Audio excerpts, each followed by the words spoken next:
broken-hearted si Kabayan dahil nag-away sila ng kanyang jowa. Ako na naman yung gagawa ng bouquet mo. Hingi ka na naman ng tulong sa akin. Tapos pag nagbati kayo ng jowa mo, wala na naman, hindi mo na naman kami papansin ng mga kaibigan mo. Hello mga B! Ako nga pala si Komi, ang inyong masayaing florista dito sa Saudi Arabia. And for today's Bulaklak serye, humingi nga ng tulong sa akin tong si Kabayan. Kasi nga, nag-away daw sila ng jowa niya. Ako naman, napakamot na naman. Ano ba tuwing may problema ako na lang ako yung sumasalo? Siyempre mga B, hindi ko naman matatangyan to. Ano ba kasing ginawa mo? Uy, chismis yan! Anyways mga B, ang gagawin natin yung bouquet pampalubag ng matigas sa puso ni Madam. Siyempre, dahil Red Means Love nga mga B, naglagay na ako nitong mga red roses. Dito sa 3 layers, pa siya binalutan natin ng plastic.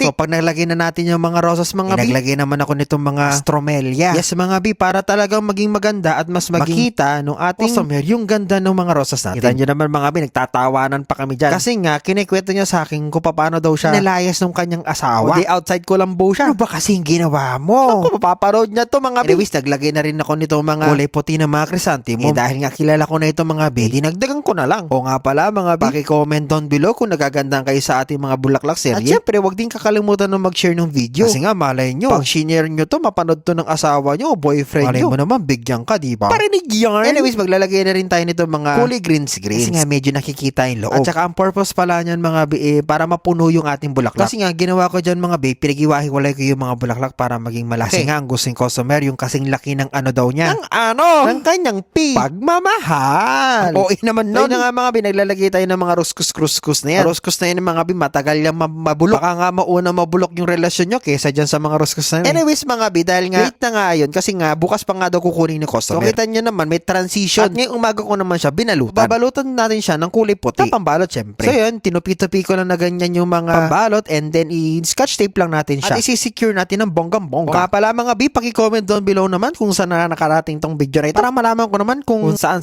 panig na ng mundo. At syempre mga B, huwag niyong kakalimutan na mag-like at mag-follow at mag-share. Lalo na mag-follow talaga. Kasi nga, para lagi kayong updated sa mga bulaklak serye natin. Para lagi kayong updated sa mga chika-chika tsaka mga chismis-chismisan natin. So habang binabalot natin ito, para hindi talaga makita yung chismis sa ilalim. Alam mo ang gagawin ko mga B, idodoblehin ko yung design. Kasi nga tropa syempre no, para talagang mapatawad na nga ni Mrs. si Kabayan kasi nga pinalayas yata sa bahay. Diyos ko po. Pero for sure mga B, pag ito ay edit ko na at na post ko, for sure pinatawad na yun no. Behave din kasi, wag makulit, pasaway. Wag kung ano-ano ang kinakalabit. May kabit. Uy, bakit hindi? Charot lang. Huy. Walang kabit yun. Based kasi dun sa nakwento niya sa akin. Eto na nga. Nagkalimutan ng anniversary kasi busy siya sa trabaho niya.